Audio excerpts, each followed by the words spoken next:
Messieurs de la presse, bonsoir. Heureux de vous retrouver dans ces cadres pour ces nouveaux exercices de redevabilité. Comme de tradition, à chaque fois que la délégation gouvernementale se rend aux assemblées de printemps des institutions de Bretton Woods, nous revenons devant les médias pour faire la restitution de ce qui a fait l'objet des discussions entre le gouverneur pays, pour dire le ministre des Finances, mais qui est toujours accompagné du ministre du Budget sur les discussions qui ont lieu avec nos partenaires qui nous accompagnent dans la mise en œuvre de notre programme.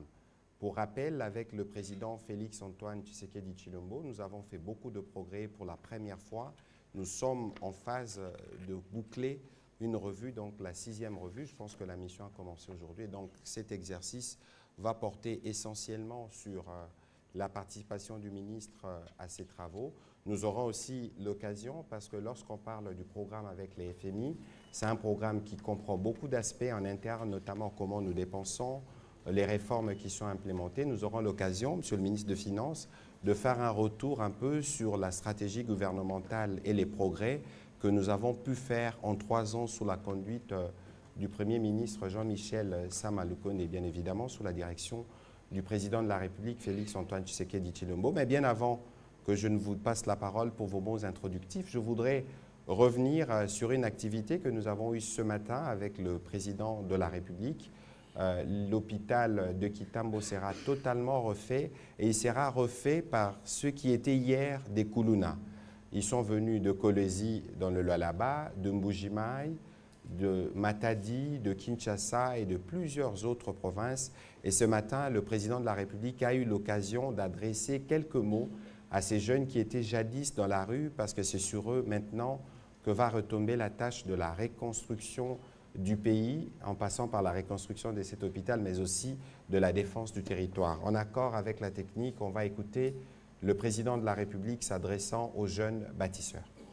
Le modèle bokomi lelo aza na esengo mingi ya komona ndenge se transformer bokomi bato ya sika, donc bokontinue boye mboka ezali kotiela bino mpenza motema tokotonga mboka oyo na bino babâtisseur mpe tokodefendre mboka na biso na bino babâtisseur.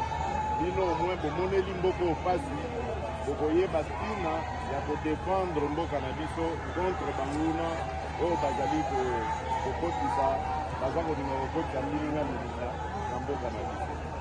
Nzambe abatela bino, biso toza na nsima na bino, tokotika bino te, botikaka malamu, batombeli bino mpe mosala malamu aba tokokutana mpe lisusu ntango boosisa misala na bino. Merci na bino. Voilà un progrès significatif pour ces jeunes désœuvrés. La police poursuit dans ces cadres l'opération Panthère Noire qui a déjà aujourd'hui réussi à rassembler encore 500 jeunes qui vont être déversés pour la formation et contribuer justement à la main-d'œuvre dont le pays a besoin pour sa reconstruction. Monsieur le ministre des Finances, bonsoir. Vous êtes un habitué de cet exercice de redevabilité. Ça, c'est parmi justement les derniers exercices de la primature dirigée par le Premier ministre Sama Lukonde. Donc nous aurons l'occasion de passer un peu en revue les discussions que vous avez eues aux assemblées de printemps, d'où vous venez, et quelles sont les perspectives finalement. Qu'est-ce que vous direz aux Congolais moyens de ce que nous arrivons à obtenir des partenaires des institutions de Bretton Woods. Dans un premier volet, vous pourrez aussi revenir sur quelques réformes, notamment sur quelques progrès que nous avons faits en termes de gestion de finances publiques. Voilà, Monsieur le ministre des Finances, vous avez la parole. Merci beaucoup, Monsieur le ministre, chers collègues. Bonsoir à tout le monde. Je voudrais d'abord, une fois de plus, saluer cette initiative de réhabilitation de l'hôpital de Kitambo, qui était un des premiers hôpitaux de Kinshasa. 1952, m'a-t-on dit. Ah, non, on nous a dit ça, parce que ma mère y est née. Ma mère est née là-bas en 1940. Donc, voilà. Et donc, c'est un hôpital qui date d'il y a beaucoup plus longtemps que ça. Et ça symbolise un peu la volonté du chef de l'État de continuer à réveiller ce pays, à lui offrir une véritable renaissance, comme on l'a vu avec l'hôpital de la Mamayemo, qui s'appelle d'ailleurs hôpital de la Renaissance. De la Renaissance, voilà. Il a été rebaptisé.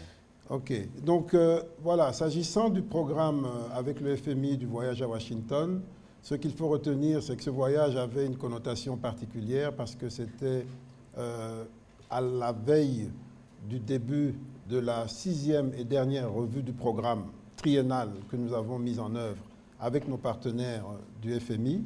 Ce programme avait pour objectif de commencer à remettre le pays sur les rails, sur le plan de la gestion financière, la gestion économique, sur le plan des réformes, pour permettre au pays d'aller encore plus loin. Et donc, si nous sommes arrivés à la 5e revue, ça veut dire qu'on a parcouru beaucoup de chemin. Vous savez qu'à chaque revue, il y avait une évaluation approfondie de tout ce que nous avons fait en matière de gestion budgétaire, en matière de gestion monétaire, en matière de réforme économique. Et nous avons pu passer toutes ces étapes, ce qui est une première parce qu'on n'avait jamais été fait. Et comme on a toujours dit, le FMI, c'est une forme d'auditeur qui regarde comment notre performance, comment nous rendons compte de ce que nous faisons, comment nous performons dans notre politique, dans la mise en œuvre de notre stratégie, de notre vision. Et lorsqu'il nous donne, il approuve une revue, ça veut dire que nous évoluons dans la bonne direction globalement. Nous sommes arrivés pour la première fois de notre histoire à dépasser la 5e revue. Et donc, cette 6e revue qui commence demain, parce que l'équipe du FMI est arrivée hier et aujourd'hui, va nous permettre, si tout se passe bien, de conclure pour la première fois un programme. Et c'est très symbolique de conclure un programme, parce que nous sommes dans un monde qui est un peu globalisé, et donc toute l'attention du monde économique mondial est sur les pays qui performent. Et l'un des éléments, c'est de savoir quels sont vos rapports avec l'institution à qui nous avons confié le rôle de gendarme financier. C'est le FMI au niveau mondial. Et donc, c'est important de savoir comment nous performons, comment nous sommes vus. Et nous avons, depuis les 3 dernières années, rétabli beaucoup d'habitudes qui avaient été plus ou moins perdues. Par exemple, le fait de faire la reddition des comptes, le fait de déposer le budget à temps, le fait de nous soumettre à toute forme de contrôle, justement pour pousser le pays à engranger une nouvelle façon, de nouvelles performances dans la gouvernance. Nous avons réhabilité les corps de contrôle, la Cour des comptes, l'IGF, la CNRF. Nous avons une feuille de route en ce qui concerne l'anti-blanchiment.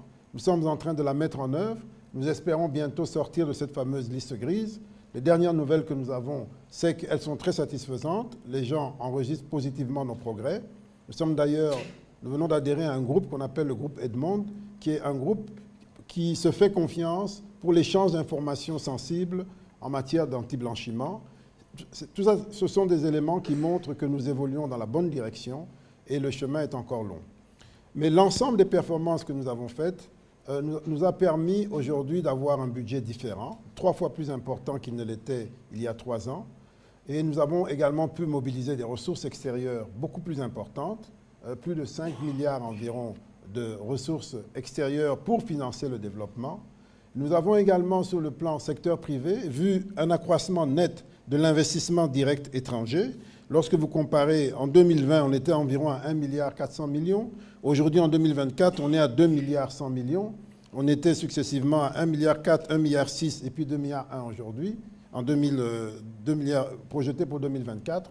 Ça veut dire que l'image générale du pays, le profil du pays, sont tels que les investisseurs privés accroissent leur investissement dans le pays, les investisseurs publics, c'est-à-dire l'aide publique au développement, les pays, misent davantage sur notre pays.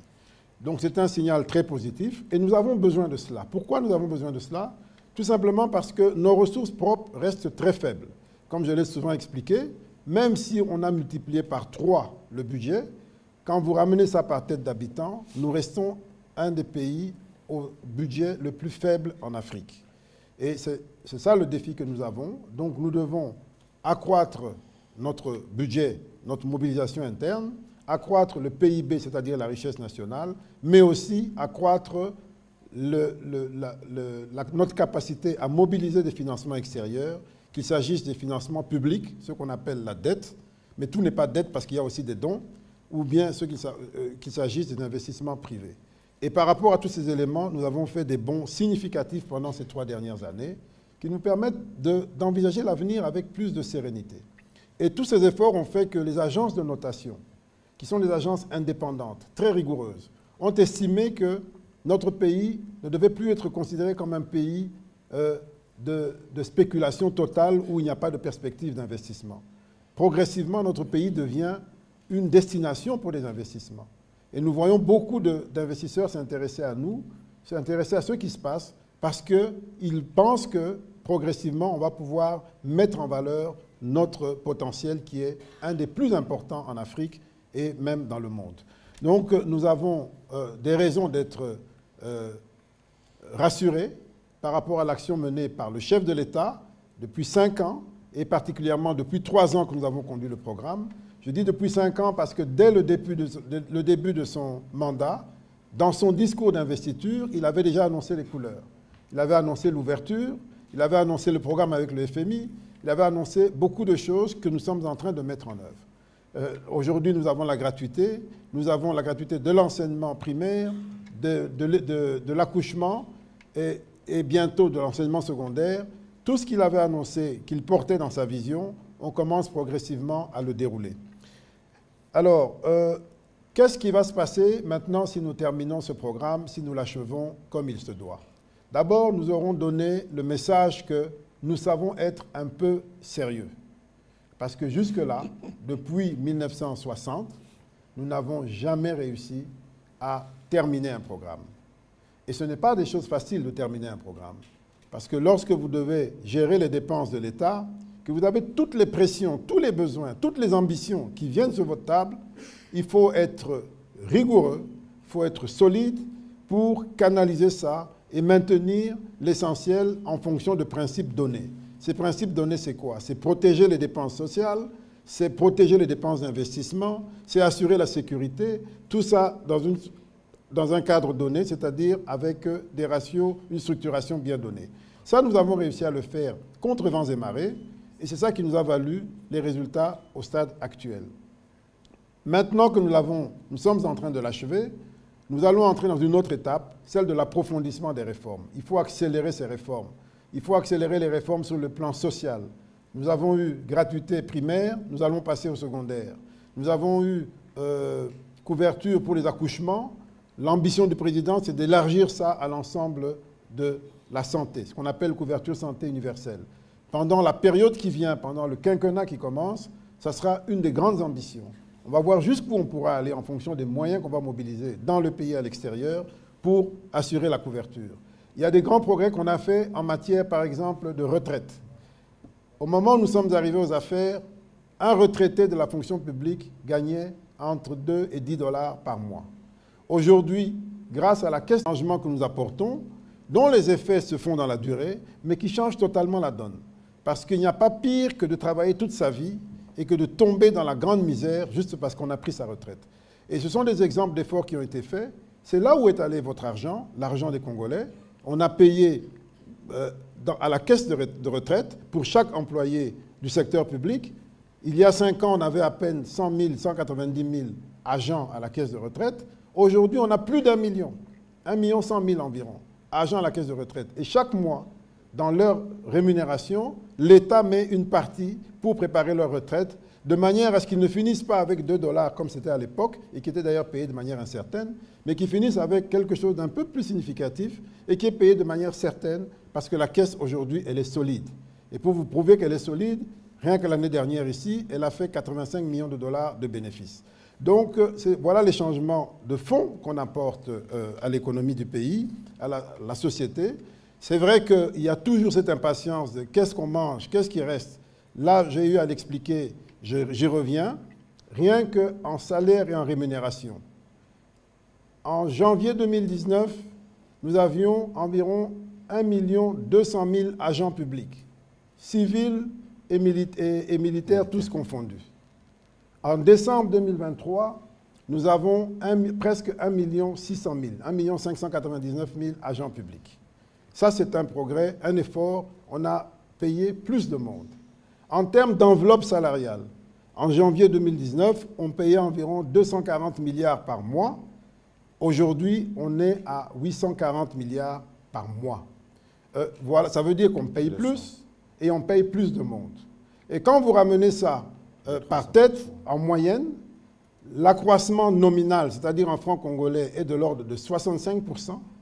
et l'accroissement réel, ou en dollars américains, est de l'ordre de 53%. Ça veut dire qu'on paye plus de monde et ils gagnent plus d'argent. Mais tout ça, ça a un poids. Ça a un poids considérable. C'est pour ça qu'il faut bien gérer ça. Sinon, il peut arriver, lorsqu'on a d'autres types de contraintes, qu'on ait, comme on a eu de temps en temps, des retards dans la paye, mais ces retards sont toujours rattrapés. On n'a pas fini, quand on finit l'année, généralement, il n'y a pas d'arriéré de salaire significatif. On les rattrape, mais il peut arriver qu'il y ait des retards quand la trésorerie ne suit pas. Et donc, tous ces efforts qui sont faits, c'est pour les Congolais. Ça touche les Congolais. S'agissant de la rémunération, l'effort que nous devons faire maintenant, c'est de regarder salaire et primes, comment on fait pour que ce soit plus égalitaire et qu'il y ait plus de salaire et moins de primes. Parce que c'est le salaire qui détermine la retraite à la fin de la vie active. Et donc, il faut mettre plus d'argent dans les salaires et un peu moins dans les primes. Et même ce qu'on met dans les primes, que ce soit plus égalitaire. Parce qu'on a constaté qu'aujourd'hui, c'est une catégorie minoritaire qui touche les meilleures primes et la grande majorité des salariés ne touchent pas de primes. Donc voilà le type d'effort que nous faisons. Voilà comment on essaie de faire des retombées. Ça, c'est par rapport aux dépenses sociales. Globalement également, lorsque nous avons commencé le quinquennat, les dépenses qu'on appelle fonctionnement, c'est-à-dire salaire et puis le petit fonctionnement, représentaient 92% de nos recettes. Aujourd'hui, ça veut dire qu'on a laissé un espace pour investir plus. Au début du quinquennat, on était à 1% d'investissement sur toutes les recettes. On est passé à 4%, aujourd'hui on est à 10, 11%, 15% quand on prend en compte les recettes extérieures, c'est-à-dire l'aide des partenaires. Voilà les efforts qui sont faits. Et si on ne le fait pas, on peut tout donner en salaire, c'est faisable. Mais ça veut dire qu'on sacrifie l'avenir. Ça veut dire que très vite, on n'aura plus de routes, etc., etc. Il vaut mieux répartir bien les choses, faire comprendre aux gens l'effort qu'on fait sur les salaires, faire comprendre aux gens l'effort qu'on fait sur l'investissement. Et aussi bien sur les salaires que sur l'investissement, il faut qu'on soit très rigoureux sur la qualité de la dépense pour être sûr qu'on paye bien les gens qu'on doit payer et que l'investissement est bien utilisé et qu'il y a le moins de gaspillage possible. Donc voilà en gros quelques efforts. Et dernier point, appui extérieur. J'ai dit près de 5 milliards de dollars supplémentaires. C'est pour la première fois dans l'histoire de ce pays que nous avons assez d'argent pour envisager de construire des grandes infrastructures, comme les routes par exemple, qui vont nous permettre de relier Banana à Bukavu, grâce justement à ces ressources extérieures, qui sont des ressources concessionnelles, certaines même sont des dons, qui sont aujourd'hui en train d'être mises en œuvre. D'ici 2 ans, 3 ans, nous irons tous en Volkswagen ou en Ketch, nous pourrons traverser le pays et aller à Bukavu sans difficulté. Voilà le type de changement qu'on apporte. Et si on arrive à le faire, imaginez-vous, si on peut aller en Ketch de Banana à Bukavu, ça veut dire que ceux de Bukavu deviendront beaucoup plus riches parce qu'ils vendront leurs produits à Kananga, Mbujimaï, à Kikwit. Ceux de Kikwit, Mbujimaï, gagneront plus d'argent parce qu'ils achèteront le carburant au même prix que Kinshasa et non pas à 3 fois le prix. Ils achèteront le maïs au même prix que Kinshasa et non pas à 3 fois le prix. Voilà le changement, voilà le développement qu'on essaie d'apporter. Et je vous le dis, je vous le confirme, d'ici 3 ans, on aura connecté le pays, on aura transformé ce pays. Voilà le type d'efforts qui ont été faits et c'est ça le développement. On a fait d'autres investissements dans l'énergie, dans l'eau. Vous savez que le président a inauguré l'Embaïmou, il a inauguré Ozone. On a aussi fait des forages, peut-être qu'on en reparlera. Bref, on a fait beaucoup d'investissements pour s'assurer que les Congolais puissent avoir accès à l'eau parce que c'est une denrée essentielle. Ce sont des biens de base pour la survie.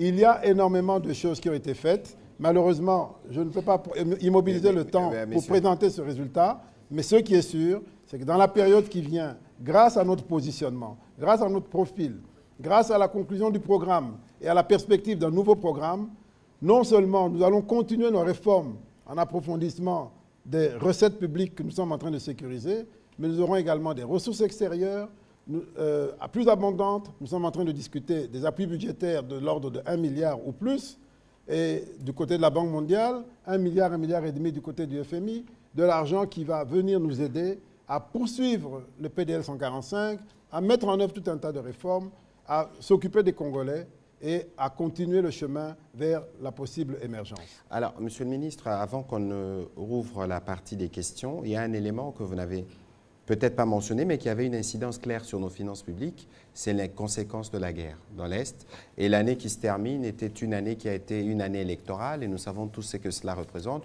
Comment vous avez pu, dans un contexte si difficile, concilier tous ces éléments pour nous permettre aujourd'hui de commencer la 6e revue? Très bonne question, Monsieur le ministre. Justement, à l'époque où 92% de nos ressources propres allaient au fonctionnement, dépenses courantes, on ne réservait que 3% à l'investissement au maximum et puis 1% ou à peu près aux dépenses exceptionnelles du type dépenses sécuritaires. Aujourd'hui, en 2023, nous réservons au moins donc 10%. En 2023, on a 10% pour les dépenses d'investissement, on a 22% pour les dépenses exceptionnelles sécuritaires, essentiellement. C'est beaucoup, mais c'est parce que la guerre progresse et nous devons nous équiper. Nous avons en face de nous un adversaire qui est équipé et qui est même aidé. Vous savez qu'il reçoit des aides à gauche et à droite.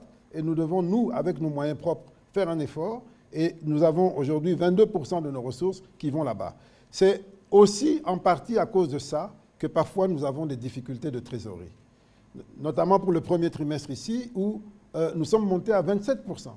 Rien que le premier trimestre de 2024, 27% des recettes sont allées dans les dépenses exceptionnelles à caractère sécuritaire. 27%. Et donc, c'est ça qui nous perturbe un peu parce que ça a tendance à augmenter. Bien sûr. Et c'est ça qui nous perturbe, mais on n'a pas d'autre choix. On doit assurer la sécurité du pays. Il n'y a pas d'État sans territoire. Et donc, nous avons l'obligation de le faire et le chef de l'État est totalement engagé là-dedans.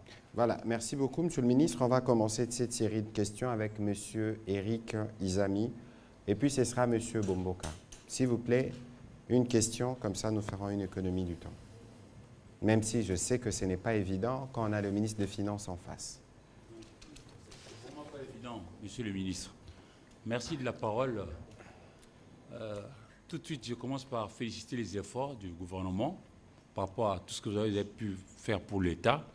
Mais je voudrais être moi aussi optimiste comme vous, parce que nous sommes Congolais d'abord, avant d'être journaliste. Je voudrais quitter Banana pour aller à Bukavu. Je veux vraiment être optimiste. Mais moi qui suis ici, je ne sais pas aller voir ma maman qui est ici à Barumbu, alors que je suis à Gombe, la voisine, c'est Barumbu. Mais je ne sais pas m'y rendre parce que Kabina n'est pas praticable, Kabombar, etc., etc. C'est lui qui a été fidèle dans de petites choses pour aller être dans de grandes choses. Il y a un bus qui s'est encastré sur Kassai. J'ai étudié au collège Jelika, je pouvais faire le pied de Kassai jusqu'au niveau du boulevard. Aujourd'hui, c'est impossible de le faire. Mais bon, nous vous encourageons pour les efforts pour qu'on puisse avancer. Mais monsieur le ministre, tout celui qui vous rencontre aujourd'hui, j'ai commencé par féliciter tout ce qui est fait comme effort, évoquera la question de ce que nous entendons et enregistrons comme son de cloche. Il y a un de nos confrères qui vous accuse aujourd'hui d'avoir surfacturé le montant qui devrait revenir à la concrétisation de projets liés au forage et puis au lampadaire. Je voudrais, moi, puisqu'il n'y a pas encore ce que l'on appelle par les amis de droit l'autorité de la chose jugée, je ne voudrais pas vous clouer au pilori. Mais je voudrais vous donner la parole que vous puissiez vous expliquer aux Congolais. Mais est-ce que vous permettez qu'on termine d'abord sur ce pourquoi je suis venu, à titre principal, c'est-à-dire notre perspective économique, les retombées du programme, la dernière revue, et ensuite, si on a le temps, je répondrai volontiers à votre question parce que j'avais promis de répondre aux Congolais sur cette question. Voilà. Sans problème. Voilà, on va prendre alors la question de Patrick Bomboka.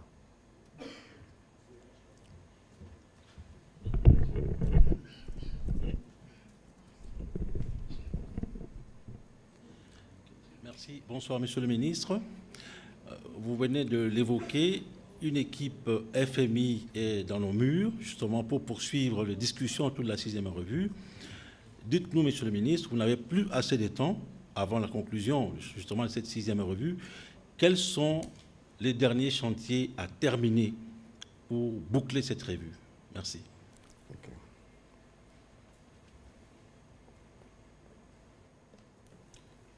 Je réponds directement. Oui, allez-y s'il vous plaît, monsieur le ministre. Ok. Bon, écoutez, en fait, la revue porte essentiellement sur les progrès au dernier semestre de l'année passée. Donc, elle porte sur des chiffres qui sont déjà connus, qui sont achevés, à fin décembre. Et elle porte aussi accessoirement sur les derniers déroulements de cette année pour voir s'il n'y a pas quelque chose qui entre gravement en contradiction avec les engagements que nous avions pris. Mais d'une manière générale, le programme s'achève au 31 décembre de l'année passée. Et par rapport à cela, les perspectives sont plutôt bonnes. Le seul point difficile, eh bien, vous comprendrez bien, c'est que puisqu'il y a eu une montée en puissance des dépenses sécuritaires, je crois qu'il y a un problème de micro. On va vérifier avec la technique tout de suite. Allez-y, monsieur le ministre. Oui, puisqu'il y a eu un problème, il y a eu une montée en puissance des dépenses sécuritaires, eh bien, il aurait fallu que cela se traduise par un effort de limitation des dépenses dans d'autres secteurs. C'est normal. Quand on est en situation de guerre, on serre la ceinture. Quand on est dans une situation particulière, on doit serrer la ceinture. Et ça n'a pas été suffisamment reflété au dernier trimestre, au dernier semestre, pour deux raisons. Nous avions le défi électoral et nous avions le défi sécuritaire. Et donc, nous avons dû, pendant toute la période, le dernier trimestre de l'année et le premier trimestre de l'année 2024, nous avons dû faire cet effort pour essayer de contenir certaines dépenses et montrer que nous avions le sens des responsabilités, c'est-à-dire un pays en guerre ne se comporte pas comme un pays en situation de paix, et que l'effort sécuritaire se traduise par des économies dans d'autres secteurs. Je pense que nous y sommes arrivés, mais ça va être un des points de discussion. Ça va être un des points de discussion. Il faut qu'on prouve qu'on est sérieux jusqu'au bout. Et c'est ça l'intérêt d'un dialogue avec des partenaires, avec un auditeur. C'est qu'on échange, on montre ce qu'on a à montrer, et puis on se donne des conseils, on échange, on discute des arguments, et on se met au travail. C'est ce qu'on a fait pendant les 3 années, et c'est ce qu'on est en train de faire maintenant pour la dernière revue. Donc je pense que c'est un des points clés. En dehors de ça, il y a des points sur les réformes que nous devons absolument défendre. Nous avons, parce que quand on a des difficultés d'argent, il n'y a que 2 solutions possibles. Diminuer les dépenses ou bien accroître les recettes. Et bon, nous avons voulu travailler sur les 2. Diminuer les dépenses autres que les plus urgentes, comme les sécuritaires, et puis accroître les recettes. Et ça, c'est le résultat de notre vigilance sur le plan des recettes, ce qu'on appelle l'effort des services, mais aussi de nos réformes. Et nous avons initié quelques réformes, nous devions les accélérer. Par exemple, la facture normalisée, qui va nous permettre bientôt de faire un bond considérable sur la TVA. En principe, le 6 mai, on commence les opérations avec un échantillon d'entreprises qui seront soumises à ce dispositif de facture normalisée, digitalisée. Et d'après les éléments que nous avons, cette facture normalisée, lorsqu'on sera en vitesse de croisière, c'est-à-dire à partir de l'année prochaine, on pourra s'attendre à faire un bond sur la rubrique TVA de l'ordre de 1 milliard, 1,5 milliard de dollars supplémentaires. Ça, c'est un exemple. Nous avons les jeux de hasard. Les jeux de hasard dont le chiffre d'affaires consolidé est de l'ordre de 1 milliard de dollars, mais nous ne recevions en termes d'impôts que 1 million, maximum 2 millions, souvent même moins d'1 million de dollars qui entraient dans les caisses du Trésor. Quand on compare avec les autres pays, nous devrions recevoir minimum 100 millions, mais peut-être même arriver à 200 millions, même plus d'impôts sur les jeux de hasard. Le dispositif que nous avons mis en place, nous sommes à la phase finale, on doit connecter toutes les compagnies des jeux de hasard à ce logiciel, eh bien, nous permettra de voir en temps réel et de manière intégrale et transparente le chiffre d'affaires qu'ils font et ce qui doit revenir à l'État comme taxes liées à leur activité.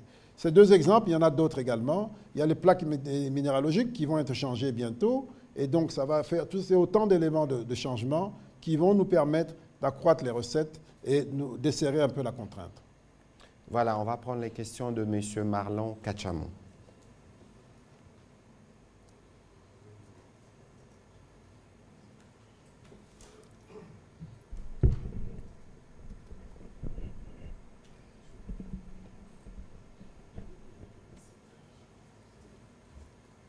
Monsieur le ministre, vous avez rappelé avec fierté toutes les prouesses réalisées par la République démocratique du Congo, prouesses approuvées par les FMI, Mais Monsieur le ministre, je vous pose la question de savoir comment vous, personnellement, vous comprenez une augmentation spectaculaire de réserves et une dépréciation importante de la monnaie. Est-ce que ces réserves existent? Sont-elles dans le pays? Et si ces réserves sont au pays, pourquoi ne pas les utiliser? Tout à l'heure, vous avez parlé de la TVA. La TVA a été suspendue, mais quel est l'effet sur le niveau de vie des Congolais? Est-ce que vous avez fait une sorte d'évaluation pour mesurer l'impact de cette suspension, Monsieur le ministre? Quelle TVA qui a été suspendue? La TVA, il y a prorogation jusqu'au mois de décembre. Oui. Oui. Sur les produits de base. Sur les produits de base. Oui. Oui, cette mesure sur la TVA, produits de base, nous l'avons prise à l'époque d'ailleurs où je combinais finance et économie. Elle s'imposait parce qu'il y avait une crise, la guerre en Ukraine, la hausse des prix. Et nous, à court terme, nous n'étions pas en mesure de relever le défi de l'offre de ces produits. Mais évidemment, c'est une mesure qui ne doit pas durer indéfiniment. Elle permet de soulager pendant un temps, mais l'idéal, c'est que les prix chers à l'extérieur conduisent à une production locale. Malheureusement, on a encore du mal à relever le défi en termes de production locale. Et lorsqu'on le fera, il faudra maintenant supprimer cette exemption de TVA. Et certains pays sont allés même jusqu'à relever les droits de douane pour protéger la production intérieure. Mais nous ne sommes pas encore là. Ce que nous avons fait, en tout cas lorsque j'étais en charge de l'économie, nous avons engagé un dialogue avec le secteur privé en disant aujourd'hui, pour des raisons d'urgence, nous baissons la TVA. Nous faisons une exemption de TVA parce que les prix montent, mais nous voulons engager avec vous un dialogue pour des grands projets de production locale. Et une fois qu'on commence ces projets de production locale, nous allons remettre la TVA, nous allons protéger votre production locale. Et cette discussion est en cours. Nous avons une zone économique spéciale qui est en train d'être mise en place à l'est de la ville, à Maluku, qui va, entre autres, s'occuper de la production de certains produits de base. Et donc, c'est comme ça que progressivement, nous allons reconstituer une chaîne de production locale parce que c'est une priorité du chef de l'État, la diversification de l'économie, la production locale de produits que nous pouvons produire. Ce dialogue avec le secteur privé est extrêmement important. Secteur privé local, secteur privé national et secteur privé étranger. Il n'y a pas longtemps, j'ai fait une tournée dans 3 provinces avec une délégation d'investisseurs brésiliens dans l'agriculture qui étaient venus assister au forum agricole que nous avions fait ici l'année dernière. Eh bien, c'est entre autres le type d'investissement que nous voulons. Des investissements d'envergure qui viennent et qui changent la donne en un temps relativement court et qui traînent avec eux les producteurs locaux parce qu'ils amènent des semences et des pratiques agricoles les plus développées possibles. Et donc, la question, une fois que nous commençons un processus de production locale significatif, nous allons nous réarmer sur le plan tarifaire pour protéger cette production locale. Et il avait une question sur les réserves. Les réserves de change, oui, c'est une très bonne question. Mais les réserves de change, comme leur nom l'indique, ce sont des réserves. Elles sont faites pour être gardées le plus possible et le mieux possible. Parce qu'elles sont faites pour faire face en cas de drame. Mais le drame, on ne sait pas quand et comment il vient et on ne sait pas quelle est son ampleur. Donc l'erreur à ne pas commettre, c'est de se précipiter de dire il faut à tout prix utiliser les réserves pour stabiliser le taux ou bien pour même inverser le taux. Parce qu'on ne sait pas si on pourra tenir longtemps. Ce qu'il faut faire en gestion macroéconomique, c'est de s'assurer qu'on comprend bien et qu'on maîtrise bien tous les paramètres macroéconomiques, de manière à ce que la macroéconomie s'occupe d'elle-même, qu'elle stabilise le cours, et que l'intervention ne soit que ponctuelle ou vraiment occasionnelle. Pourquoi? Parce que beaucoup de pays qui se sont précipités dans l'utilisation des réserves pour injecter sur le marché de manière massive, ils les ont perdues. Et quand c'est parti, ça ne revient plus. Et quand on a une dynamique où on se dit la banque intervient, tout le monde reconstitue ses encaisses en devises, et puis vous perdez les devises et vous n'avez pas réglé le problème. Donc c'est une question de gestion macroéconomique. Ce n'est pas facile, ce n'est vraiment pas facile, surtout et notamment dans notre pays qui est un pays dollarisé, où les gens utilisent beaucoup de dollars. Dans les pays où on n'utilise pas le dollar sont dans la banque centrale et peut-être dans les banques, mais pas dans les caisses, pas dans les mains des particuliers. Chez nous, c'est un peu différent, donc c'est une question sensible. Tout tout réside dans la politique d'intervention sur le marché, qui est une politique de la Banque centrale dans son indépendance. Et donc, je ne peux qu'expliquer comment ça se passe, mais je ne voudrais pas donner un avis parce que ça relève de l'indépendance de la Banque centrale. Ok, voilà. Et d'ailleurs, sur ces sujets, le Premier ministre, plusieurs fois d'ailleurs, dans vos réunions ECOFIN, vous avez parlé de la dédollarisation. Et d'ailleurs, on va faire des terminaux dans tous les supermarchés où on pourra payer en francs congolais, je pense. Exact, c'est l'une des stratégies. Tout à fait. On ne le rappellera jamais assez, si vous voulez réduire notre sensibilité par rapport au taux de change, aimons notre monnaie, travaillons dans notre monnaie, payons des salaires en notre monnaie, faisons nos calculs en notre monnaie. C'est un défi important, mais c'est de ça qu'il s'agit quand on parle de dédollarisation. Il faut d'abord se dédollariser dans la tête et ensuite dans le porte-monnaie. Ce n'est pas une mince affaire. Alors, on va prendre la question de Cyril Milandou, puis ce sera M. Gramic, et puis Mme Joséphine. Nous avons une question en suspens sur laquelle le ministre répondra comme il a promis. M. Cyril Milandou. Mais il y a quelqu'un qui a posé une question tout à l'heure en disant, vous parlez de connecter le pays, c'est bien, mais moi je ne sais pas. Oui, c'est lui, c'est Eric Izami. Oui. C'était le premier volet de sa question. Oui. Le deuxième volet, il a atterri sur le forage. Sauf si vous avez un commentaire à faire sur la route, je dirais, bon, d'abord, c'est vrai, il faut gérer Kinshasa, mais il ne faut pas oublier que Kinshasa n'est pas le Congo. Et si nous voulons avoir plus de moyens pour nous occuper de Kinshasa, faisons à l'intérieur du pays ce qu'il faut pour que le pays rapporte plus d'argent au budget. Et donc, une route qui connecte l'Est à l'Ouest, qui connecte le Nord au Sud, aura un impact incroyable sur le PIB, un impact incroyable sur la mobilisation de l'impôt, et ça nous donnera plus de moyens pour mieux nous occuper de Kinshasa.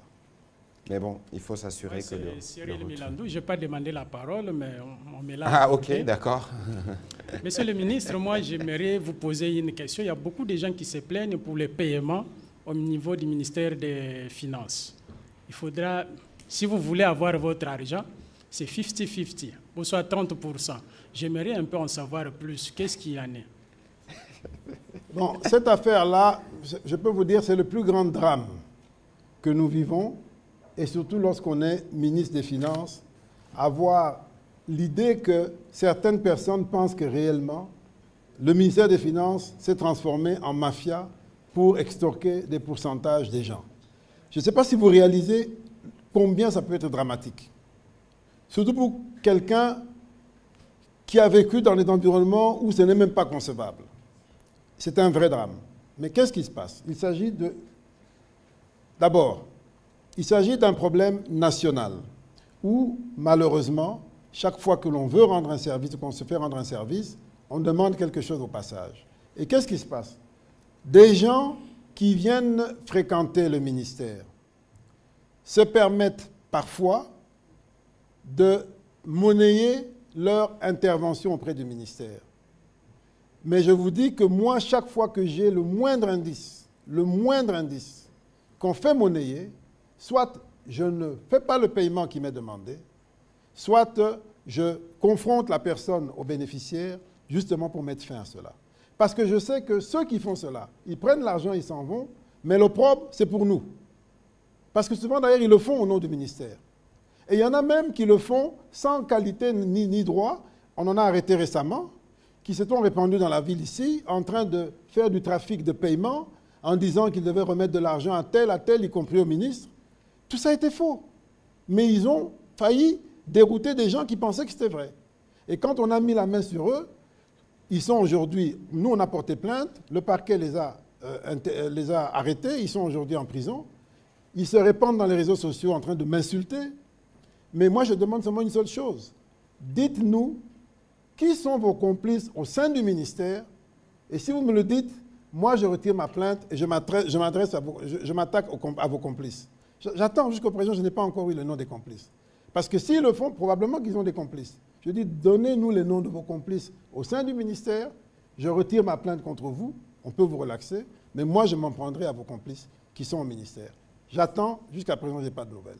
Et donc, c'est toujours ça la difficulté. Beaucoup d'accusations, souvent gratuites. C'est dans la tête des gens. Les gens pensent que c'est automatique. Mais imaginez-vous si un ministre des Finances se permet de faire ça. Une fois, deux fois. Mais il a perdu toute sa crédibilité. Demandez un pourcentage pour un paiement, pour un service. Il a perdu toute sa crédibilité. Et j'ai toujours dit que de moi, on n'aura jamais ça. Je demande à quiconque d'amener la moindre preuve que quelqu'un, vis-à-vis de moi, a fait la moindre chose de ce type, et la conséquence sera la plus forte et la plus totale possible. Lorsqu'on en a attrapé un ou deux dans mon cabinet, je les ai remerciés, purement et simplement. Purement et simplement. Et mes conseillers sont terrorisés. Ils savent combien je suis implacable là-dessus. Implacable là-dessus. Je sais c'est quoi réhabiliter l'image d'un pays, d'une administration, d'une personne. Je n'ai fait que ça pendant ces 3 années. Et aujourd'hui, si nous sommes mieux vus à l'étranger, c'est parce qu'on a fait un travail sur nos comptes, sur notre façon de gérer, notre façon d'affecter l'argent, les réformes qu'on met en place. Une des réformes que j'ai mises en place, qui est la plus importante, à mon avis, c'est celle de l'introduction de l'impôt sur les personnes physiques. Non pas seulement pour leur prendre de l'argent, mais surtout pour les rendre redevables. Cette loi a été votée en décembre 2023, promulguée par le chef de l'État en décembre 2023. Avec cette loi, à partir de 2025, vous et moi, nous tous qui gagnons un peu d'argent, nous aurons l'obligation d'avoir une feuille d'impôt, d'avoir une déclaration d'impôt, une échéance. Aujourd'hui, on ne le fait que pour les entreprises qui créent la richesse. Mais les individus qui prennent cette richesse, qui achètent des biens, des maisons et tout, ils sont redevables de rien. Moi, j'ai introduit ça. J'ai introduit cette réforme pour que ça change. Et de mon point de vue, c'est la meilleure contribution au changement des mentalités. Je l'ai fait moi-même, j'ai été fonctionnaire international dans des banques internationales, dans des organisations internationales à l'ONU. Pendant 15 ans, les 15 dernières années, chaque année, je déclarais mon patrimoine à travers le monde. Parce que j'avais des biens ici, j'avais des biens à l'étranger, je déclarais tout. Et chaque année, je devais justifier. Dès qu'il y avait une différence qu'ils n'arrivaient pas à comprendre de plus de 10 000 $, on ne validait pas, je devais m'expliquer. Et je l'ai fait pendant 15 ans. C'est la raison pour laquelle j'ai dit, cette réforme, je vais l'introduire dans le pays. Et je l'ai faite. Et avant même qu'elle soit applicable, parce qu'elle sera applicable en 2025, j'ai dit, pour qu'on s'entraîne, pour qu'on expérimente et qu'on essaie de comprendre, j'ai demandé à la DGI de l'appliquer à titre expérimental et volontaire depuis l'année passée. Par un arrêté ministériel, j'ai demandé que les gens déclarent leurs revenus, même pas le patrimoine, juste le revenu, c'est-à-dire les salaires et tout, et qu'ils déclarent la part de revenus qu'ils ont payés en IPR, juste pour qu'ils s'entraînent et qu'ils se préparent. Ce n'était pas obligatoire. J'ai fait un arrêté pour cela, c'était en attendant la loi, qui elle, sera obligatoire. Je vous dis, tous les retours que j'ai reçus étaient essentiellement du secteur privé, le secteur privé formel. Ils avaient le souci de le faire. Ils allaient sur le site, parce qu'on pouvait le faire à la DGI sur le site, ils posaient des questions, comment ça marche, on n'arrive pas, et tout, et puis ils le faisaient. Secteur public, aucun intérêt. Aucun intérêt. Moi, j'ai fait ma déclaration. J'ai fait ma déclaration et j'ai eu mon quitus fiscal. Et demain, ça sera obligatoire pour tout le monde. Pas seulement pour les revenus, mais également pour le patrimoine. Vous avez une maison, elle sera fiscalisée, on saura. Et donc, c'est comme ça le changement. Ça va rendre tout le monde responsable et tout le monde égaux dans la responsabilité. À mon avis, c'est la meilleure façon de réduire la corruption de manière solide et structurée. Voilà, encore que pour ça, Monsieur le ministre, il faut faire beaucoup de sensibilisation justement pour que nous puissions tous avoir cette culture fiscale. On prend en série les 2 dernières questions, Madame Mawete, Monsieur Enoch, Matondo, puis vous pourrez revenir sur la question qui vous avait été posée par Eric Izami et que Gramik aurait voulu poser à son tour.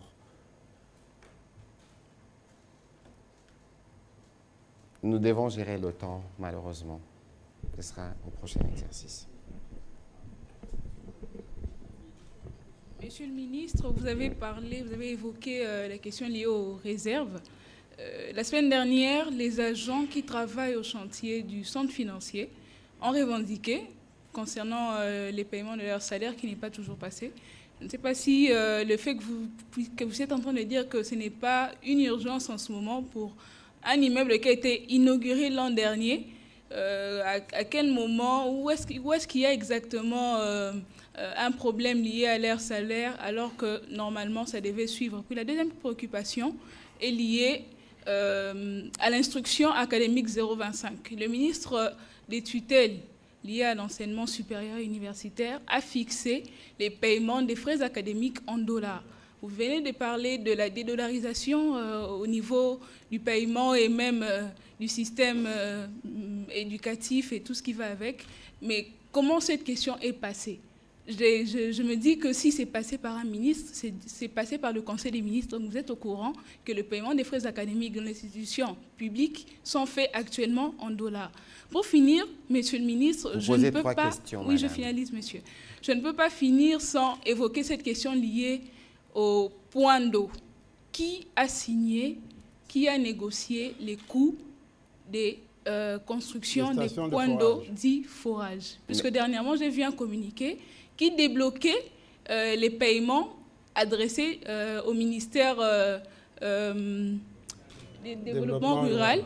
Alors je me dis, si vous êtes au courant, qui a négocié les coûts de ces points d'eau? Merci. Bon, on va y revenir. Voilà. Monsieur Enoch Matondo, allez-y s'il vous plaît. Je prends les deux questions. Oui, vous prenez en série parce que nous sommes en train de terminer. Et Monsieur Pichu Moulumba, alors. C'est Enoch Matondo. La première préoccupation, je veux juste savoir par rapport à cette revue, est-ce que vous pouvez dire à la population qui sera bénéficiaire de ce bienfait, qu'est-ce qui sera fait dans quelle période? Parce que vous avez parlé de 5 ans. Est-ce qu'on peut avoir le chronogramme? C'est-à-dire tel dossier sera fait dans telle période pour que la population qui est bénéficiaire puisse suivre ce qui sera fait, ce qui ne sera pas fait. La deuxième préoccupation, vous m'excuserez, je vais profiter de votre présence. Je suis chargé de communication adjoint de la Fédération de basketball du Congo. Qu'est-ce qui se passe avec le sport et le ministère des Finances? Parce qu'en dehors du football, les autres disciplines peinent. Nous avons la chance d'organiser une des fenêtres des éliminatoires de la Coupe d'Afrique des Nations de basketball. Donc la FIBA Afrique a donné l'occasion à la RDC, à travers ses infrastructures, d'organiser une des fenêtres. Ça sera au mois de juin. En principe, la période, même au mois d'avril, le président de la fédération, il y a 3 semaines, m'a dit « je ne sais pas où mettre la tête ». Au ministère des Sports, on me renvoie au ministère des Finances. Au ministère des Finances, on me dit qu'il n'y a rien. Or, c'est une chance. L'organisation d'une fenêtre, c'est vraiment une occasion de faire connaître aussi nos infrastructures. Merci. Voilà, Monsieur le ministre, enregistrez celle-là, vous y répondrez. Alors, aussi. Je vais répondre. Bon, d'abord, sur la question des salaires, centre financier, c'est une entreprise privée qui gère ses employés à travers des sous-traitants. Je crois savoir qu'il y avait un problème de malversation, parce que j'ai posé la question de malversation à travers de l'entreprise sous-traitante, mais je n'ai pas plus de détails que ça. Et ce n'est que ça le problème tel qu'on m'a dit, ce n'est pas un problème de refus de paiement. Mais qu'il y ait un problème de paiement, ça peut arriver également, puisque nous-mêmes, nous leur devons encore de l'argent. Nous n'avons pas fini de les payer pour tous les ouvrages qu'ils ont faits. Ils sont très en avance. Nous leur devons beaucoup d'argent par rapport à ce que nous avons déjà payé, comparé au travail qu'ils ont déjà fait. Alors, les frais académiques, vous avez raison, c'est une erreur. D'ailleurs, c'est quelque chose qui a déjà été mentionné en Conseil des ministres. Même ça doit être payé en francs. Mais c'est ce qu'on dit, il faut d'abord se dédollariser dans la tête. Et ce n'est pas facile, mais il faut qu'on y arrive. Et donc, vous avez raison de poser le problème. J'espère que les concernés ont suivi et veilleront à ce que ce soit corrigé. Pour ce qui est du sport et du football, le ministère des Finances, d'abord, c'est un peu tout ça qu'on veut mettre en ordre, c'est-à-dire la gestion budgétaire et financière. Nous avons un gros problème, c'est que notre budget, aujourd'hui, n'est pas représentatif des réalités. Et le ministère des Sports en particulier, souvent, dès le mois de mars, il a déjà consommé tous ses crédits. Et donc, c'est ça la difficulté. Et donc, quand il continue des compétitions, on est obligé de faire face. C'est de l'argent qui n'est pas disponible budgétairement parlant. Mais politiquement, sociopolitiquement parlant, on ne peut pas ne pas y faire face. Et on le fait, mais alors à ce moment-là, il arrive qu'on soit obligé de privilégier certaines disciplines au détriment d'autres. C'est dommage, mais c'est la réalité. Ce dont nous parlons aujourd'hui au gouvernement de plus en plus, c'est la question de la crédibilité budgétaire, du réalisme budgétaire. Et ça veut dire que soit on a des ambitions trop grosses par rapport à nos moyens, soit encore on dépense trop mal, on dépense mal. Mais en tout cas, on doit avoir plus de ressources si on veut faire plus de choses. Certains pays, comme le Bénin notamment, ont réussi à trouver des alternatives. Par exemple, pour le football, ils ont mis en place des dispositifs légaux qui font que les entreprises prennent en charge des clubs de foot, et ils ont des avantages fiscaux en retour. Et ça aide d'ailleurs à professionnaliser le football. Le Bénin, plus tard, a des chances de devenir une grande nation de football parce qu'ils ont professionnalisé leur football par ce biais-là. Nous espérons que ça va arriver chez nous aussi. Vous êtes au courant, Mazembe a pu faire des performances parce qu'il y avait derrière Mazembe un homme d'affaires prospère qui avait les moyens. Aujourd'hui, Vita Club vient d'être pris en charge, racheté, si je peux dire, par un homme d'affaires prospère qui a les moyens, avec de l'ambition, qui lui-même déjà a un autre club, un club de foot en Turquie, un club de basket, etc., en première division. Donc, aujourd'hui, on espère faire entrer ce professionnalisme en utilisant les entreprises. Certainement qu'on va devoir ajuster notre législation pour que ces entreprises soient motivées pour accompagner le sport. Ça va donner un peu de répit à l'État. Donc il y a encore des réformes à faire, mais je comprends le souci. Malheureusement, la plus belle femme au monde ne peut donner que ce qu'elle a. Voilà, on va prendre rapidement Pichou Moulumba et M. Gramik. Ce seront les deux dernières questions, et puis nous reviendrons sur la question d'actualité. Merci beaucoup, Monsieur le ministre. J'ai deux petites préoccupations sur les revues. Quelles sont les réformes majeures, y compris structurelles, qui ont été mises en œuvre grâce au programme du gouvernement appuyé par les FMI? C'est la première préoccupation. Quelles sont les réformes majeures, y compris structurelles, qui ont été mises en œuvre grâce au programme du gouvernement appuyé par les FMI? Et puis, l'autre préoccupation, c'est qu'à ces stades, les preuves sont palpables. La preuve, c'est la 6e revue qui va démarrer. Mais doit-on dire que tout est blanc? Sinon, quels sont les points faibles que les institutions de Bretton Woods soulèvent dans les cas de la coopération bilatérale avec la RDC? Bon, je commence par cette deuxième question. Ce qui est faible, qui doit être amélioré, c'est notamment la gestion budgétaire. La gestion budgétaire et la gestion de la trésorerie. C'est la raison pour laquelle nous avons mis en place la Direction générale du Trésor, de la comptabilité publique et du Trésor, qui est une grande réforme, parce que cette Direction générale sera le cœur du ministère. Elle va révolutionner le travail des comptables publics qui vont devenir des gestionnaires, et elle va sécuriser davantage notre trésorerie et nos dépenses. Ça, c'est un élément important. On vient à peine de commencer, puisque la Direction générale est de création récente. Et donc, si on a un deuxième programme avec le FMI, on va approfondir, on va asseoir cette direction générale dans son rôle, et vous allez voir combien ça va transformer notre façon de travailler. Deuxième élément de réforme que nous avons démarré, c'est que dans la gestion, dans les recettes publiques, on a introduit des logiciels. Il y a Logirad pour les recettes de la DGRAD. Il y a Isis Régis pour la trésorerie des recettes. Il y a maintenant un logiciel qui est en cours de mise en œuvre pour la gestion fiscale des impôts. Nous avons un data center qui est le plus grand du pays à l'heure actuelle. Il y en aura deux d'ailleurs. Il y en a un premier qui a été fait à Ngaliema, qui sera en fait le backup, et puis un autre qui sera au centre financier, et qui seront deux data centers, et puis un autre à l'intérieur du pays pour sécuriser les données. Et donc, nous aurons ce data center qui va faire que la digitalisation pourra monter en puissance.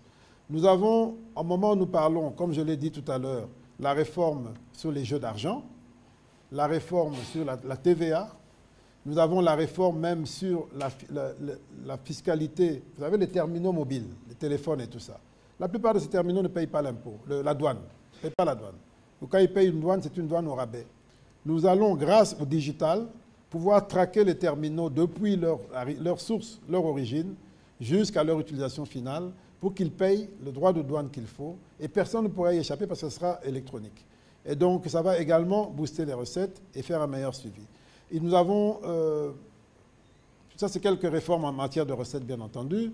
En matière de dépenses, la chaîne de la dépense va continuer d'être améliorée, et ça c'est surtout durant le deuxième programme que ça va s'accélérer pour sécuriser la chaîne de la dépense. Les dépenses d'investissement, aujourd'hui nous avons déjà défini une nouvelle approche, une nouvelle vision pour les dépenses d'investissement. Nous sommes en train de réformer les agences qui gèrent les investissements, toute la chaîne des dépenses d'investissement, pour mieux les sécuriser, pour qu'on ait moins d'incompréhension et moins de polémiques, comme on en a eu récemment sur ces histoires des stations de forage et autres. Parce que la chaîne de la dépense, notamment en matière d'investissement, n'est pas appropriée aujourd'hui. Et donc, elle dépend beaucoup de la vigilance de ceux qui ont en charge, alors que le système devrait sécuriser tout le monde. Donc on a également en matière de marché public, on a introduit la digitalisation des marchés publics au ministère du Budget, autant de réformes qui ont été faites qui ont vocation à durer. Sur le plan économique, sur le terrain économique, la grande réforme qui me vient en tête, parce que probablement que je vais en oublier d'autres, c'est celle qui concerne le financement des manques à gagner, disons la structure des prix des produits pétroliers. Nous avons d'abord nettoyé, nous avons totalement nettoyé, nous avons fait un audit qui nous permet de voir les failles, les faiblesses. Nous avons économisé près de 70 millions de dollars pendant que moi j'étais intérimaire à l'économie, justement en nettoyant tous les invisibles, toutes les fuites qu'il y avait sur la structure des prix. Ce n'est pas fini, le travail a continué après moi. Mais je parle des chiffres que j'ai en tête de mon époque. On a nettoyé cela. Ça nous a rapporté de l'argent au ministère. Et cet argent que le ministère a eu, ça lui a permis d'acheter un bâtiment. Et aujourd'hui, le secrétariat général de l'économie a un bâtiment. Il n'en avait jamais eu depuis qu'il existe. Et donc, autant de choses que nous avons réformées. Et même sur les produits pétroliers, la deuxième étape de la réforme, c'est sur la structure des prix. Nous avons écarté les miniers de la subvention. Les miniers n'ont plus droit à la subvention. Et donc, c'est autant de choses que nous faisons justement pour sécuriser les recettes publiques, pour apporter plus de transparence et puis pour faire en sorte qu'au final, le prix du carburant n'augmente pas trop. C'est-à-dire que les éléments qui composent le prix du carburant soient mieux contrôlés. Il y a le taux de change, il y a les charges et tout ça. Et en faisant de bonnes économies, eh bien, c'est au profit du prix final du carburant. Voilà, on va prendre la dernière question. Comme ça, vous allez répondre à la question relayée par Mme Mawete. Allez-y, M. Gramic, pour terminer. Bonsoir, M. le ministre, porte-parole du gouvernement. Bonsoir, M. le ministre des Finances. Moi, ce qui est vrai, ma question était basée plus sur les projets de forage et des lampadaires. Malheureusement, vous venez là de dire que c'est... Bon, vous les considérez comme accessoires. Je ne sais pas pourquoi. Non, non, non. J'ai dit que je le renvoyais après parce que le principal objet de l'émission, c'était de la restitution après Washington et à l'entame de la 6e revue. Et vous pouvez y répondre maintenant parce que nous sommes en train de C'est plus ça qui intéresse la population, malheureusement. Bon, je pose ma première question. Vous aviez dit sur Top Congo, concernant le retard des paiements des salaires des fonctionnaires, que parmi les raisons, c'était également, pour les retards, c'était également l'accroissement, soit la croissance de la masse salariale, qui dépasserait 30% du budget actuellement. Et vous aviez dit que c'était dû à cause de la création des postes incontrôlés. Ma question est celle-ci. Qui crée ces postes incontrôlés et à quel niveau on a créé ces postes incontrôlés? Bon, ça, c'est une très bonne question. Ce n'est pas une question facile, parce que ça touche un point faible. Mais moi, j'aime être franc. Ça ne marche pas? Ça va? Oui, voilà, comme ça. Moi, ce n'est pas une question facile, parce que ça touche un point faible du système. Mais il faut avoir le courage de parler des points faibles pour s'améliorer. Moi, c'est ma philosophie, celle que je m'applique à moi-même dans ma vie personnelle. Donc, effectivement, le système de recrutement, aujourd'hui, en RDC, il n'est pas performant. Il n'y a pas une règle claire pour les recrutements. Les gens commencent par venir au bureau parce qu'un oncle l'y amène, une tante, un ami, et puis il se transforme en fonctionnaire du jour au lendemain. Et puis on le glisse dans des listes, et puis pouf, il obtient un arrêté, et tout ça est fait de manière floue. Et ça, c'est une situation de fait qui dure depuis des décennies. À un moment donné, il faut dire, on ne va pas continuer comme ça. Et en plus, on se dit, ils sont là, ils travaillent, on les a acceptés. On ne peut pas les chasser. Donc on doit comment on dit là, les mécaniser, tout ce que vous voulez. Mais on entretient une situation qui n'est pas bonne pour la performance globale du pays. C'est ça, c'est une réalité. Et donc il faut mettre de l'ordre, raison pour laquelle le gouvernement a décidé, d'ici décembre, de mettre en place une véritable politique de recrutement qui soit claire, qui s'applique à tout le monde, une véritable politique salariale qui n'existe pas aujourd'hui. Chaque jour, les gens se lèvent, ils obtiennent de leur ministre ou de leur tutelle des droits forfaitaires comme ça, et puis ces droits, dès qu'ils passent une étape, 2 étapes, budget, ils entrent dans la fiche, dans la paye globale, c'est fini, c'est un droit acté. Et si on ne contrôle pas ça, où allons-nous? Donc c'est de ça qu'il s'agit. Ce sont des choses sur lesquelles nous travaillons, ce sont des choses que nous avons héritées depuis longtemps. Il faut qu'on mette de l'ordre dans tout ça si on veut aller loin. Enfin, il faut aussi gérer les ressources humaines. Il y a des gens qui ont un numéro matricule, qui travaillent 10 ans, 20 ans, et un jour, il vient et vous dit, voilà, moi, ça fait 15 ans que je suis là, on m'a gardé au même grade. Mais quand vous grattez, est-ce qu'il a vraiment travaillé? Ce n'est pas toujours vrai. Mais il dit, j'ai fait 15 ans, donc je dois avoir des grades. Et parfois, ils sont même nommés. Et quand ils sont nommés, on n'est pas sûr qu'ils vont vraiment bien contribuer. Donc, il faut gérer les ressources humaines. On te recrute, on te forme, on te suit, on t'évalue, on te motive pour que tu évolues et que tu contribues et que tu reçoives un salaire digne. C'est ça qu'il faut rétablir. Et ça, si on ne le fait pas, on aura toujours ces difficultés, les effectifs qui montent, insatisfaction, retard de paiement, salaire modique. Si on ne change pas notre manière d'aborder le problème, on aura toujours ces tiraillements. Que ce soit nous, ceux qui viendront demain, après-demain, on aura toujours le même problème. Et pour ceux qui pensent que les gens ont essayé de lier ça avec la création de plusieurs agences au niveau de la présidence. Non, c'est un des problèmes, mais les agences au niveau de la présidence sont venues pour des missions particulières et n'ont pas vocation à être permanentes. Généralement, quand on crée, c'est parce que c'est l'appendice du cabinet du président, ça vient pour des missions. Et quand la mission est finie, on met fin à cela. C'est plus facile, plus flexible, plus malléable. Mais lorsqu'on crée dans l'administration des établissements publics par décret, ça a vocation à durer longtemps, avec conseil d'administration, avec aucune règle de structuration. Combien de gens on doit recruter? Et les gens commencent à recruter dès qu'ils sont créés. Ils se créent eux-mêmes des organigrammes, ils se créent eux-mêmes des salaires, des avantages. C'est ce qui arrive. Et quand c'est fait de manière incontrôlée, à un moment donné, on a des difficultés. Et c'est de ça qu'il s'agit. Donc, il faut simplement mieux planifier, mieux prévenir. Si on le fait bien, je vais vous dire, je n'ai pas peur qu'on ait 1 600 000 fonctionnaires. C'est peut-être même insuffisant. C'est certainement même insuffisant. C'est certainement même insuffisant. Bien sûr. Mais il faut qu'on ait des fonctionnaires totalement gérés. Totalement gérés, c'est-à-dire bien recrutés, bien payés, suivis. À ce moment-là, ils auront un impact incroyable dans la vie de la nation et on en verra le fruit partout. Mais voilà. Si ce n'est pas suivi, ça c'est dangereux. Voilà, Monsieur le ministre, revenons-en à la question sur laquelle M. Gramik est revenu, Mme Awete, M. Eric Izami. Et ce sera la question, la dernière, parce que nous devons clôturer et libérer l'antenne de la télévision nationale. Alors, là, on va parler le sujet qui fâche. Bon, d'abord, je voudrais vous dire que je ne suis pas venu ici pour me justifier. Je ne suis pas venu ici devant un tribunal. Je ne pense pas que vous êtes un tribunal. Vous êtes des concitoyens, des amis pour certains. Je suis venu ici juste pour m'expliquer à des gens qui ont de l'importance à mes yeux, pour qu'ils entendent et qu'ils apprécient que dans ce pays, il y a moyen de gouverner différemment. Que dans ce pays, il y a des gens qui croient en l'avenir de ce pays et qui essaient de faire des efforts et des sacrifices là où ils peuvent le faire, malgré tout ce qu'on peut dire, malgré l'image d'un pays corrompu que nous avons, malgré tous les cachets négatifs qu'il y a sur notre pays. Il y en a qui travaillent, modestement, parfois sans communiquer, à tort d'ailleurs, et qui se battent pour un Congo meilleur. Et je crois que ce problème des forages, ce problème des lampadaires, illustre la difficulté dans laquelle nous sommes. Moi, je ne peux pas venir ici, alors que depuis 30 ans, on dit pays corrompu, pays corrompu. Je vais venir ici dire non, moi, je suis différent, je vais tout changer du jour au lendemain. Je ne pourrais pas tout changer du jour au lendemain. Mais ce qui est important, c'est d'être conscient de là où nous sommes et de chaque fois poser des actes qui font avancer le pays dans une direction donnée. Et je pense humblement et en âme et conscience que c'est ce que je fais chaque matin.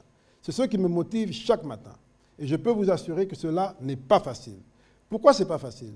Parce qu'il y a des habitudes, il y a un système, et parce que lorsque tu veux agir dans un sens donné, tu as des tas de gens qui, soit ne croient pas que tu veux agir dans cette direction parce qu'ils sont habitués qu'à ça, ils pensent que ce n'est pas possible, soit ils ne veulent pas, ils veulent te mettre de côté pour faire comme eux savent faire, c'est-à-dire comme ceux qu'ils décrivent, comme ceux qu'ils dénoncent. Mais je vous dis, il y a des gens qui veulent que ce pays change, au premier rang desquels le président de la République. Je crois qu'en termes d'engagement politique pour le changement, pour la lutte contre la corruption, la lutte contre la transparence, il est le numéro 1, il est le champion. Il l'a montré. Sans sa volonté, il n'aurait pas instruit pour qu'on libère les corps de contrôle. Senaref, IGF, Cour des comptes. Aujourd'hui, ça fait la fierté. Aujourd'hui, Senaref est cité en exemple. Il fréquente ces entreprises. Je vous ai dit qu'il vient d'adhérer au groupe Edmond dont je viens de parler. Parce qu'on estime qu'aujourd'hui, ils travaillent dans un sens sérieux. On peut leur faire confiance pour échanger des informations sensibles au niveau mondial. Aujourd'hui, vous avez, la Cour des comptes a été réhabilitée. C'était même une des conditions dans le programme que nous avions avec le FMI à un moment donné. Ça a été fait. L'IGF a commencé un peu avant les autres à se faire remarquer.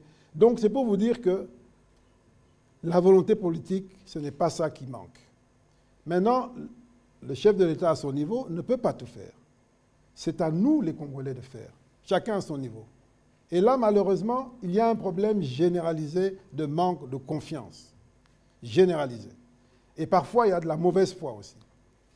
Mais moi, je peux vous raconter des tonnes d'exemples, comme celui des forages et tout ça, où dans mon travail quotidien, je me bats contre des systèmes installés. Mais je ne peux pas le proclamer parce que je vais paraître comme prétentieux, comme celui qui pense qu'il est plus honnête que tout le monde. Je ne le suis pas. J'ai mes faiblesses comme tout le monde. Mais je me bats réellement. Pour les forages. Et si je me suis trompé, j'accepte que vous me disiez que je me suis trompé. Nous recevons, quand nous venons aux affaires, nous recevons un dossier qui n'a pas commencé avec nous. D'ailleurs, on appelle ça forage à tort parce qu'il s'agit de stations d'adduction en eau et de distribution d'eau, quelque chose comme ça. Nous recevons un dossier qui a été signé, boutiqué, avant nous, sous le Premier ministre Ilunga Ilunkamba, par un ministre du Développement rural qui n'est pas l'actuel. Et puis, il a signé, c'est passé au marché public, validé, c'est passé chez le Premier ministre de l'époque, validé, parce qu'il doit signer tous les contrats, et ça arrive juste au moment où nous arrivons aux affaires. Et le ministre actuel nous ramène le dossier en disant il faut faire avancer ce dossier. Vous savez qu'en 2021, nous étions encore dans le contexte de Covid où la question de l'accès à l'eau était une urgence pour se laver les mains pour des tas de besoins. Et donc, il pousse le dossier de bonne foi. Il pousse le dossier et il amène le dossier chez moi pour que ce soit payé. Il fait la demande. Ce dossier est passé même en Conseil des ministres, etc. Moi, je dis je veux bien payer, mais 400 000, parce que je fais vérifier par mes services. J'ai des ingénieurs dans mon équipe qui regardent. C'est une lecture rapide, parce que ce n'est pas notre métier. Nous ne sommes pas sectoriels. Mais c'est quand même une lecture sur des questions techniques pour avoir un avis, avoir une opinion, un jugement, avant de payer. Ça, c'est le rôle du ministre des Finances. Il n'entre pas en profondeur dans la question technique, mais il donne un avis, il donne un jugement, une appréciation. Et mes services me disent, ça fait environ 400 000 $ par station, ça paraît élevé comme coût. C'est difficile d'accepter ça. Et je dis à mon collègue, il faut revoir vos prix, retourner discuter avec votre partenaire, parce que mes services me disent que 400 000 $, 390 et quelques mille, c'est élevé comme prix moyen. C'est un prix moyen parce que selon les endroits, ça peut coûter plus cher ou moins cher. Et je lui renvoie donc qu'il revoie sa copie.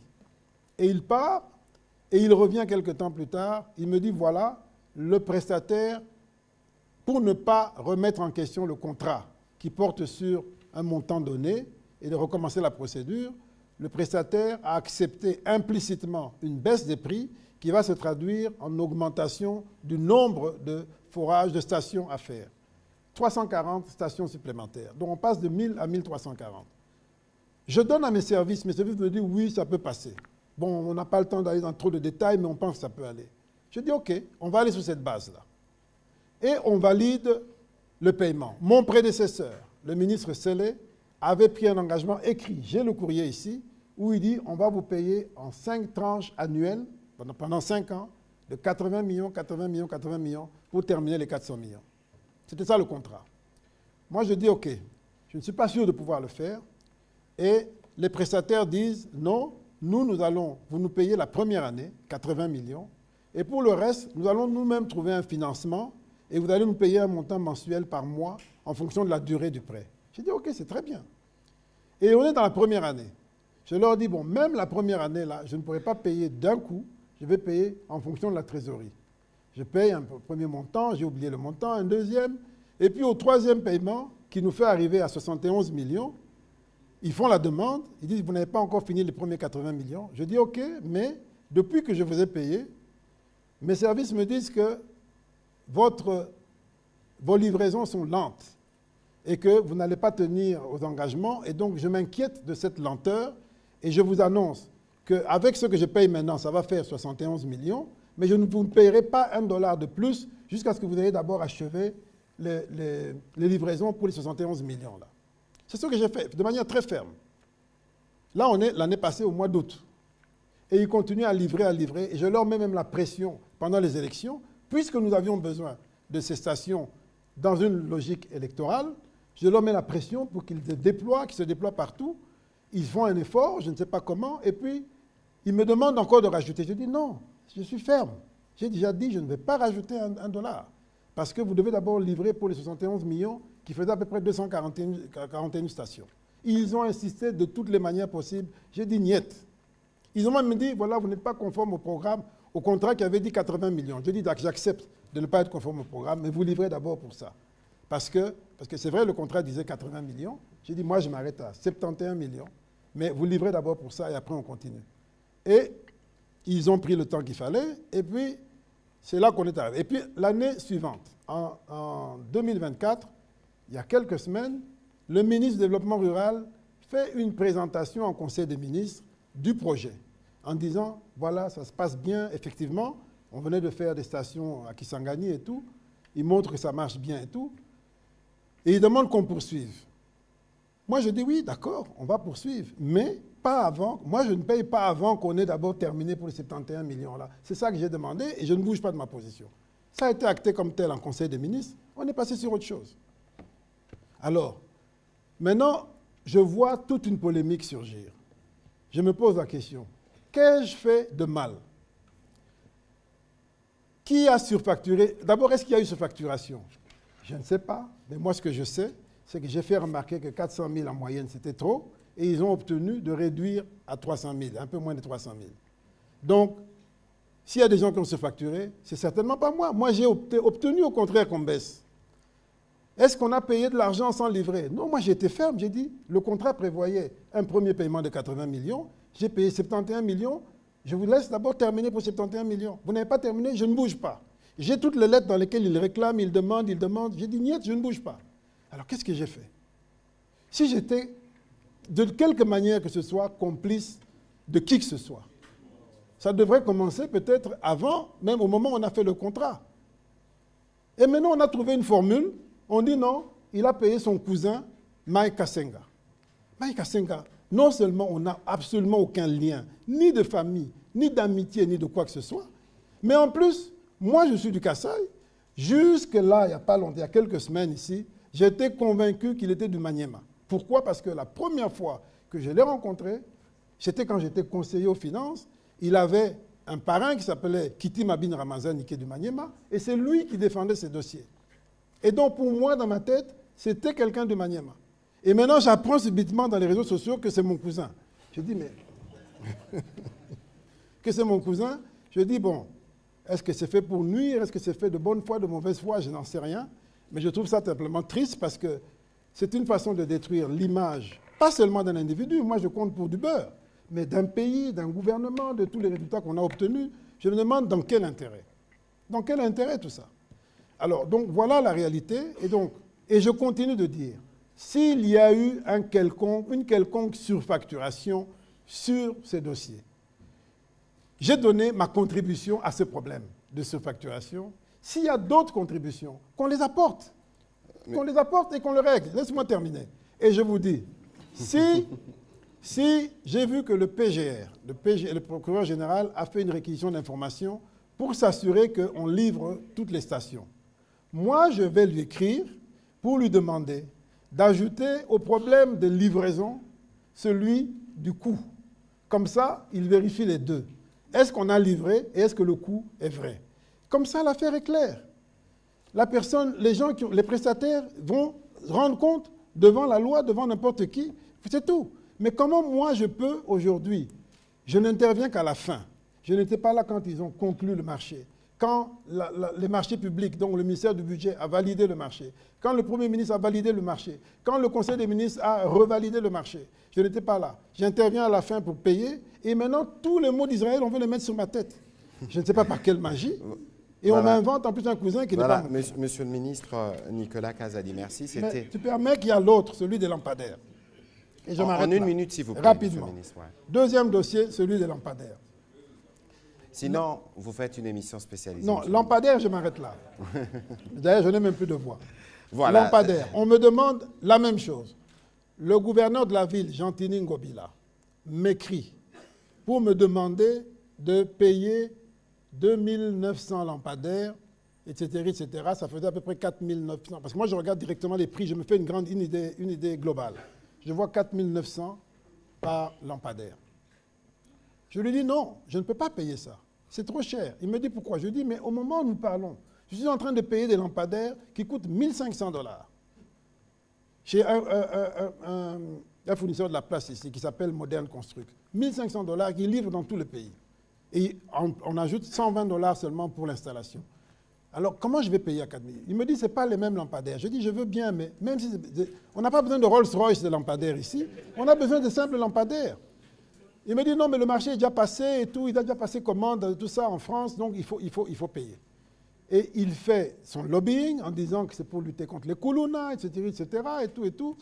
Et finalement, j'ai dit, bon, comme c'est un gros montant et que je ne suis pas convaincu, j'appelle en premier l'inspecteur général des finances. Je lui dis, voilà, on me fait pression ici pour payer ces histoires de lampadaires, dans le cadre de la lutte anti-koulouna, tout ça. Je vais payer, mais je vous demande de faire le suivi de ce paiement. Et j'ouvre un compte qui s'appelle Hôtel de Ville bar investissement, dans lequel on loge l'argent. Qui a la signature de ce compte? L'Hôtel de Ville. Pas moi, l'Hôtel de Ville. Et je dis que seulement 30% de l'argent peut être donné aux prestataires pour les travaux locaux. 70%, ça ne peut être payé que directement aux fournisseurs étrangers. Tout ça pourquoi?